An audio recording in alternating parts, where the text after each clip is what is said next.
You've been lying in bed at midnight replaying a single text message. 3 words from them and your whole nervous system is on fire, not because of what they said, but because of what they didn't say. And there's a reason your body reacts this way that has almost nothing to do with this relationship.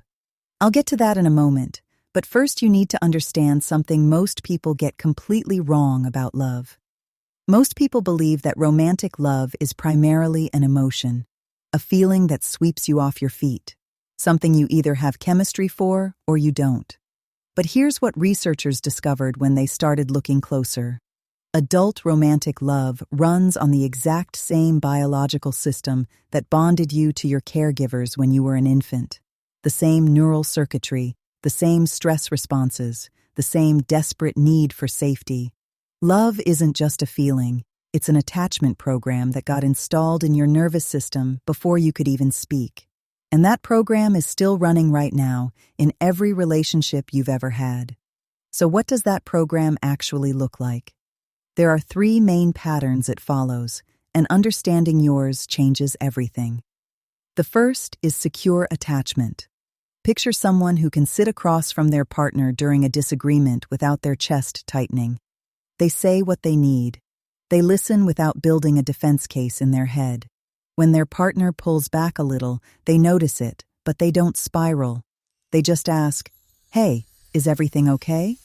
That's secure. About 50% of people operate this way. The second is anxious attachment. This is the person checking their phone 14 times during lunch because their partner hasn't responded.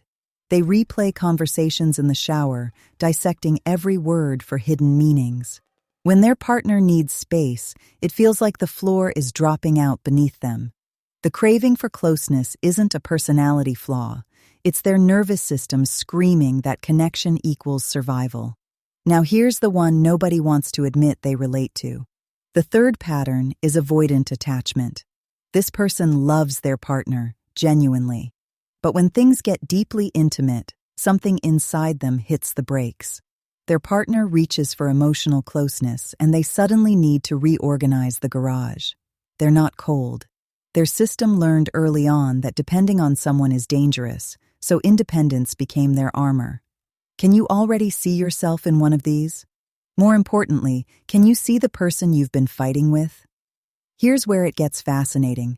The most explosive, painful, on-again, off-again relationships almost always follow one specific pattern. Anxious plus avoidant. Think about it. One person is reaching for connection. The other is pulling back to feel safe. The more one reaches, the more the other retreats. The more one retreats, the more desperate the reaching becomes. It's like 2 people on opposite ends of a rope, both pulling harder, both convinced the other person is the problem.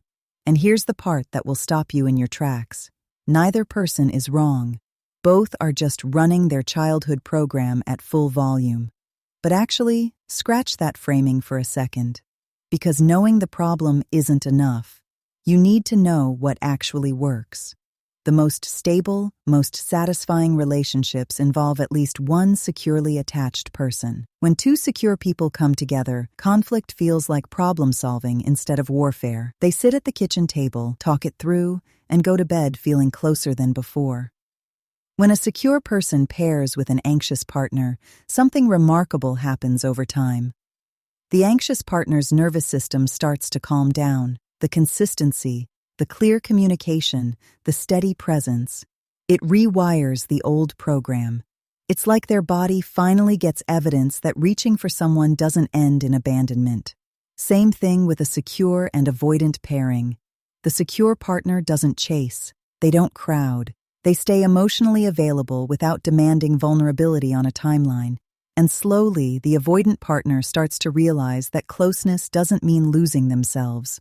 So here's the reframe that matters most. You are not broken because of how you attach.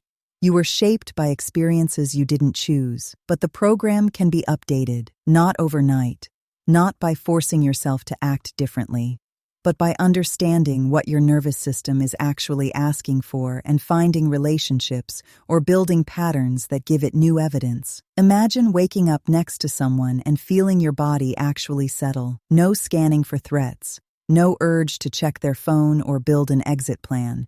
Just a quiet, steady hum of safety in your chest. That's not a fantasy.